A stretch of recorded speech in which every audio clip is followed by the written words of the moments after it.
All right, so the next part, we talked about one of the ways you can do a disarm is with a hand destruction, where we're actually hitting the hand as it's coming at you. It's one of the best and most basic ways to do, instead of these fancy tying them up. Just simply hit their hand. If you crush their hand, they can't hold on to the weapon anymore. So there is a pattern that we have that kind of goes over these hand destructions, and there's really three main ones. We have what we call the pass and meet, we have the drop stick, and we have the fanning motion, right? This abanico, which you've seen already introduced. From that shield position, we were using that fan, that abanico, right?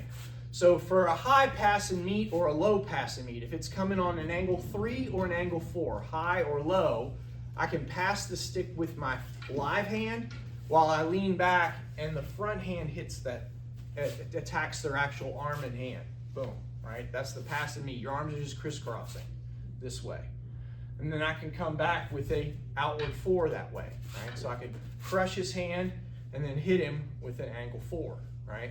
So if we have Thomas with his glove on, because it's the only way we can practice this safely, and he's swinging at my head, I can boom, hit his hand and pass the stick at the same time, and then I can come back and hit him with an angle 4 under his arm, right? So that would be steps 1 and 2. 1, boom, 2, hits him here, right? So the next part for him would be the drop stick. He would meet it with the drop stick there. And as he met it with the drop stick, he would be thrusting.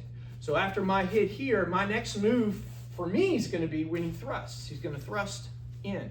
And as he thrusts in, I'm going to knock it down with an outward wing and then immediately fan back, hitting his hand with the other way, right? So I go outward wing and then boom. And it hits his hand that way, right? Just fanning motion here.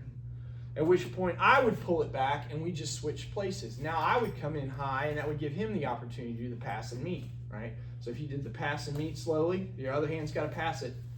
You're crisscrossing.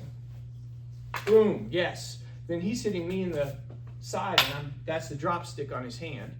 And then as I thrust, he would go outward first, so it flips this way, then turns the other way. Boom, right? And then he'd pull it back and it'd be my turn again. Pass and meet. As I hit here, he does the drop stick. Boom, he thrusts. I go and hit the hand. And then I would pull it back and do the same.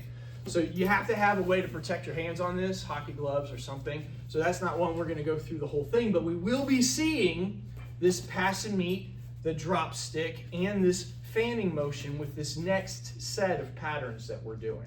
So that's the hand destruction patterns that we have available also, just to kind of get you used to those ideas. None of them have fancy disarms. You're just simply cracking the hand and they lose their grip that way.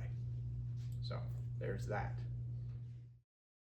If you do have the means to do the hand destruction things, or hand protection, hockey glove, or whatever, the pattern that you're looking at here is going to start with a high pass and meet. High pass and meet, which crisscrosses your arms. Then it sets you up to come back with that angle 4, that outward 4. From here, they're doing the drop stick, which is going to set them up to thrust. You're going to rotate outward, and then the back hand hits his hand, at which point you pull back, and now you're up high, and you're doing an inward 3 to the neck this way, which he does the pass and meet for.